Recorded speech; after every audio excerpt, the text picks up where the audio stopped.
Hey guys, welcome to the review show. My name's Austin. Amsterdam, starring Christian Bale, John David Washington, and Margot Robbie. Set in the 1930s, these group of three friends witness a murder and they're framed for the murder, and they have to uncover this outrageous plot in America's greatest history. I was really looking forward to this. I love Christian Bale.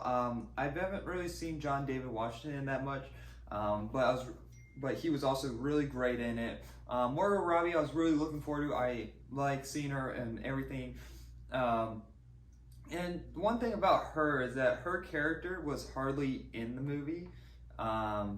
She plays as this nurse character. So the way that these characters are set up is that they used to fight in World War II, and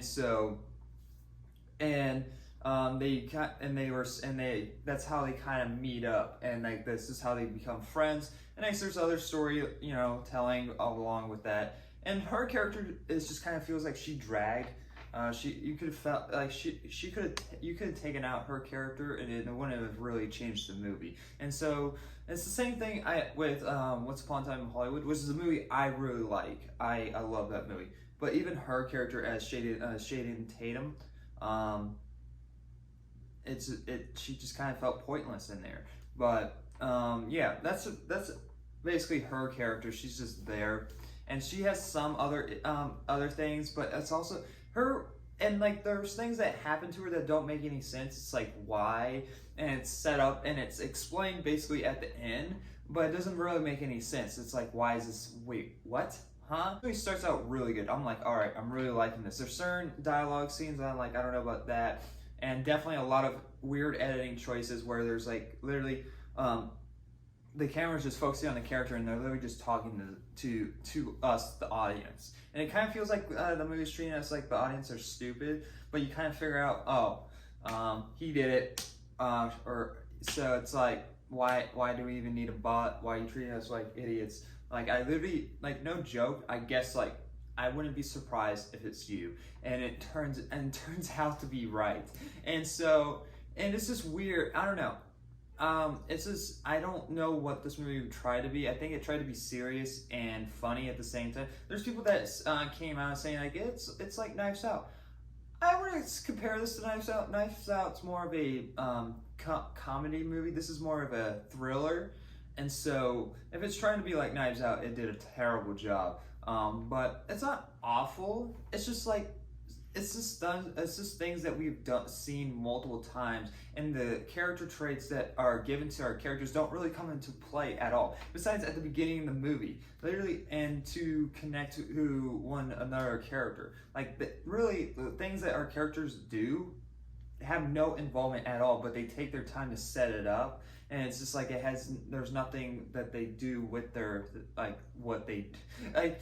So for example, Christian Bale's character, who is a plastic, I don't know what you call him, but he's like a doctor in some form, and he kind of does certain surgeries and such, and he does an autopsy on the person that was murdered, and that's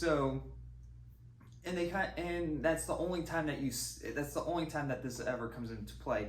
And our David's character, who is a lawyer, that really doesn't come into play either. Like literally, he just says, "I'm a lawyer." Okay. We're not gonna. Okay. No. All right. Cool. It's just like exposition dump movie. The movie basically. There's moments where I was like, I'm like enjoying this. The cinematography looks amazing. I like being in the 1930s and all that. I like being in this era, and it feels so real. But it's just like the story just feels weak, and it feels like we've just seen this a million times, and it doesn't there's times where I like movies like that done we like a bunch of movies that come and done the same thing. But it's how you tell that story that makes it feel different. It's how you present itself makes it feel different. And when you recognize oh, I've seen this before, that means you're not really invested in what it's trying to tell you. And so it's kind of comes hard to really love this movie, which I really wanted to. I like the style from the trailers from it. It's just like it's just 2.5 hours, not even that, 2 hours and 14 minutes of nothing, really. So, but yeah, you will forget this in a day or two, basically. I'm gonna give Amsterdam a C-. It's not awful. It's just something I wouldn't watch again. It's like all right, I watched it. I love seeing these actors, but I don't hate it. I don't love it. I think it's okay in certain parts, and yeah. And now I'm just gonna move on with my life and probably forget about this movie. So that's how this movie is gonna really turn out for some people. If you loved it, great. But I came out somewhat unsatisfied. So anyway, thank you for watching. Like always, I'll see you guys in the next review. Bye, guys.